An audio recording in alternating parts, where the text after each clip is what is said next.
Yes yes yes, good evening good evening good evening. मैं सुमित शर्मा, सबका स्वागत करता हूँ आपके अपने चैनल या बैच जी 2025 बैच में, जहाँ पे अब हम क्या करेंगे, जो आपका पहला टेस्ट हुआ है, जो कि मेरे ख्याल से आपका बहुत अच्छा गया होगा, तो उसके हम सॉल्यूशंस देखेंगे। जब पहले हम देख लेते हैं इंस्ट्रक्शंस वगैरह। सिलेबस पता ही था, sexual reproduction in flowering plants.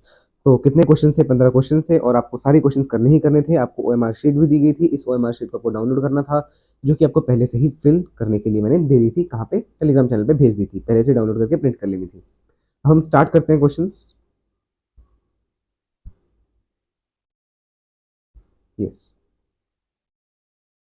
I don't know if it is visible. No, it's not visible properly. Kindly wait. Okay, just keep it here and move it here.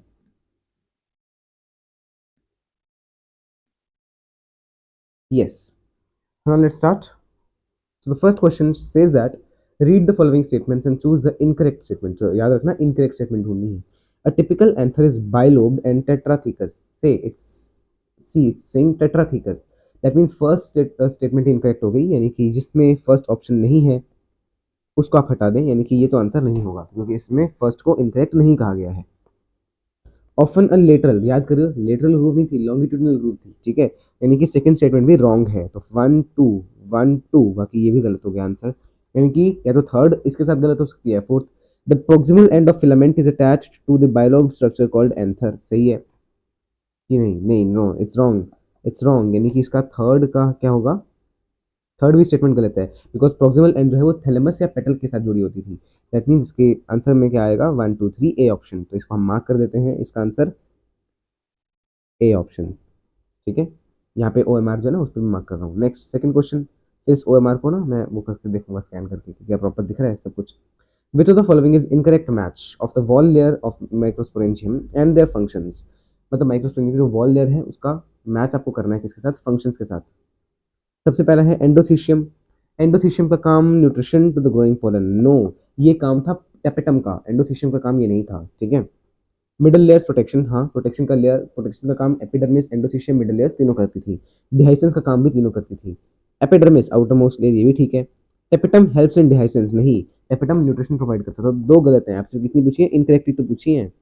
First and fourth, यानी कि option number D आपका answer है, ठीक है ना। तो इसको मैं डी को भी यहाँ पे मार्क कर देता हूँ, 1 मिनट वेट करना। Next, which of the following is incorrect statement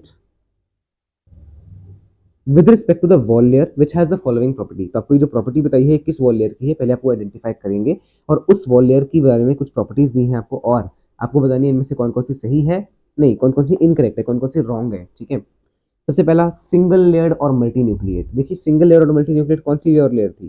tapetum थी, ठीक है। तो मतलब यहाँ पे जो क्वेश्चन है वो टेपेटम से रिलेटेड है, तो आपसे पूछे इनमें से टेपेटम से रिलेटेड कौन सी स्टेटमेंट नहीं है। It has dense cytoplasm, true है, टेपेटम के डेंस साइटोप्लाज्म में तो होता था। It is inner most layer, ये भी ट्रू है। This is provides the protection, देखो प्रोटेक्शन लिख दिया, प्रोटेक्शन का काम बाहर की 3 लेयर्स का था, तो ये क्वेश्चन, ये स्टेटमेंट गलत है, यानी कि third option. This layer occupies the centre of each microsporangium, centre of each microsporangium के अंदर थी sporogenous tissue, not this layer. तो यानी कि 3 4 आपका करेक्ट आंसर होना चाहिए, तो ये रहा डी ऑप्शन, इसका भी डी ऑप्शन है, तो मैं डी ऑप्शन फिर से मार्क कर देता हूँ। Next is fourth question. So now let me just shift the myself this side now. Fourth question क्या कह रहा है? Generative cell was destroyed by laser but a normal pollen tube was still formed. मतलब pollen tube अभी भी बन रही है, जनरेटिव सेल डिस्ट्रॉय हुआ है, तो क्या हो गया? पॉलन ट्यूब किससे बनती थी? वेजिटेटिव सेल से, तो मतलब वेजिटेटिव सेल डिस्ट्रॉय नहीं हुआ होगा, तो यही देखो, यही पूछा उन्होंने। Vegetative cell is not damage, यही आपका करेक्ट आंसर है। Content of care generative cells, नहीं, ये क्या बात होगी? Laser beam stimulate growth of, नहीं। Reason of emergence is not harm, नहीं। इसका आंसर क्या होगा? Vegetative cell is not harm, क्योंकि वेजिटेटिव सेल नहीं तो पॉलन ट्यूब बनानी होती है। अब identify the diagram and type of carpel the following plants have. सबसे पहले याद करिए, ये आपके पास है पेपावर पॉपी प्लांट, और ये आपके पास है मिशेलिया। और ये मिशेलिया में जो सारे हैं ये कार्पल्स हैं, जो कि ऐसे अलग अलग दिख रहे हैं आपको, अलग अलग, बट इसमें सारे कार्पल्स आपस में फ्यूज्ड हैं। तो ये आपके पास सिन कार्पस है, ये आपके पास एपोकार्पस है। तो Michelia is apocarpous and Papaver is syncarpous. देखो, पहले तो ए पेपेवर है, मिशेलिया है ही नहीं ए, फिर बी मिशेलिया, ठीक है। A is not apocarpous, A is syncarpous, यानी आंसर हो जाएगा C option for question number 5। तो वो भी हम मार्क कर देते हैं यहाँ पे। फोर्थ का हमने मार्क ही नहीं किया, फोर्थ का था option number A. let me mark as that as well also. Next is question number 6. Which of the following statement regarding pollen grain are correct? Correct statement बतानी है. Pollen grain are generally spherical and have about 25 to 50 micrometers diameters. हाँ बिल्कुल सही है, यही answer आ जाएगा. Pollen grain in exine is made up of cellulose and pectin. नहीं, intine जो है वो cellulose pectin की बनी होती थी. Exine was made up of sporopollenin. Next, pollen intine is the outer layer. Intine was inner layer. Exine was the outer layer. In over 60% angiosperms, pollen grain are shed at 3 cell. नहीं, 2 cell पे shed होते थे 60% में और 40% में 3 cell पे.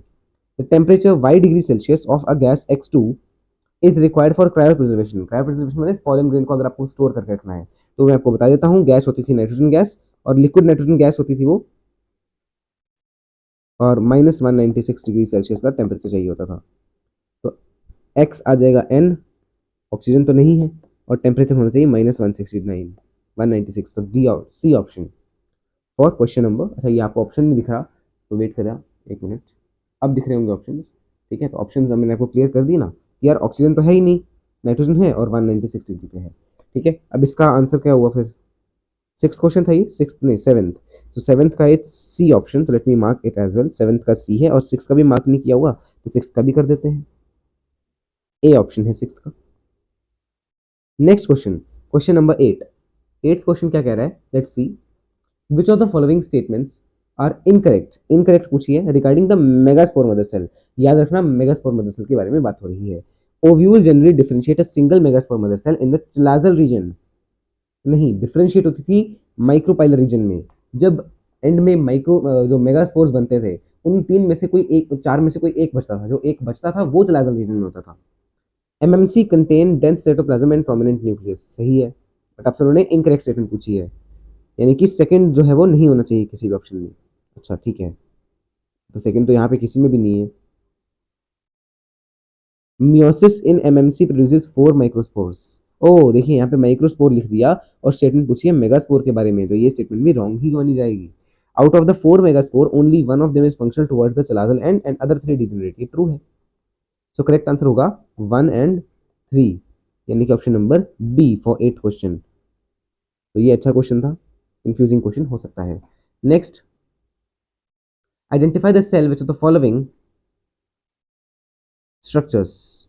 अच्छा, वो सेल बताना जिसमें ये स्ट्रक्चर है. कौन सा structure? Special cellular thickenings forming a finger like structure to guide the entry of pollen tube. ये बात हो रही है किसके बारे में? फिलीफॉर्म अपैरेटस के बारे में, जो कि किसमें होता था? सिनर्जिस में होता था. C option. इतना इजी क्वेश्चन है, सिनर्जिस में सी ऑप्शन, तो ये भी मैंने मार्क कर दिया है ऊपर. आगे चलिए 10th क्वेश्चन देखिए.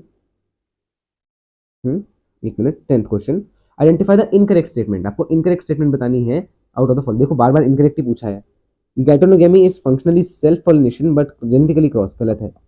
गैटोनोगमी जो है वो फंक्शनली क्रॉस पॉलिनेशन थी, क्योंकि फ्लावर चेंज था, बट प्लांट वॉज सेम, और प्लांट सेम होने के कारण वो जेनेटिकली सेल्फ पॉलिनेशन थी. इधर उल्टा लिख दिया. Plant which use wind as pollinating agent has sticky pollen grain to stick it to the sigma. नहीं, उनके पास नॉन स्टिकी होता था. क्यों? ताकि कहीं भी ऐसे मान लो उड़ गया तो कहीं भी ऐसे न चिपक जाए. तो it is wrong as well. Some aquatic plants like water lily emerge above the level. अच्छा, ये वाटर लिली के बारे में बात हो रही है, तो वाटर लिली जो है वो लेवल के ऊपर आ जाता था, उसका फ्लावर वाटर से ऊपर आ जाता था, और वो पानी से पॉलिनेट नहीं होते थे, वो इंसेक्ट या विंड से पॉलिनेट होते थे. ठीक है, and are pollinated by insects. Only लिख दिया. ओनली का मतलब नो, विंड भी कर सकती है. Next, in most of the wind pollinated species the pollen grains are protected by wetting. देखो, विंड में वेटिंग का क्या काम है यार? विंड में गीला थोड़ी हो सकता है, तो ये तो गलत हो गया.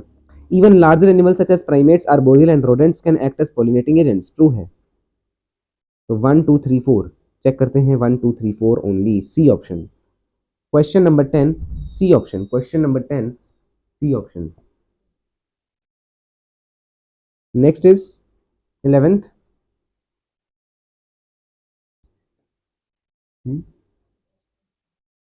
check Which of the following is a feature of insect pollinated flower? The flower produce enormous amount of pollen grain with a single ovum in each ovary and अरे भाई, it was for wind और water pollinated. तो ये तो गलत, बिल्कुल गलत है. Flowers are large. ट्रू है. नेक्टर है. ठीक है. टाइप 1 to 1 रिलेशनशिप भी होता था. ठीक है, तो क्या बचा? 2 3 4 है आंसर, तो ये रहा. करेक्ट ही पूछा ना. हाँ, फीचर इज अ फीचर, तो यानी C option. Next, how many of the following are gametophytic. Gametophytic का मतलब होता है जो हैप्लॉइड स्ट्रक्चर हो, ठीक है, बट उन्होंने पूछा नॉट गेमिटोफिटिक, यानी कि उन्होंने पूछा जो हैप्लॉइड ना हो, हैप्लॉइड के अलावा कुछ हो तो चलेगा।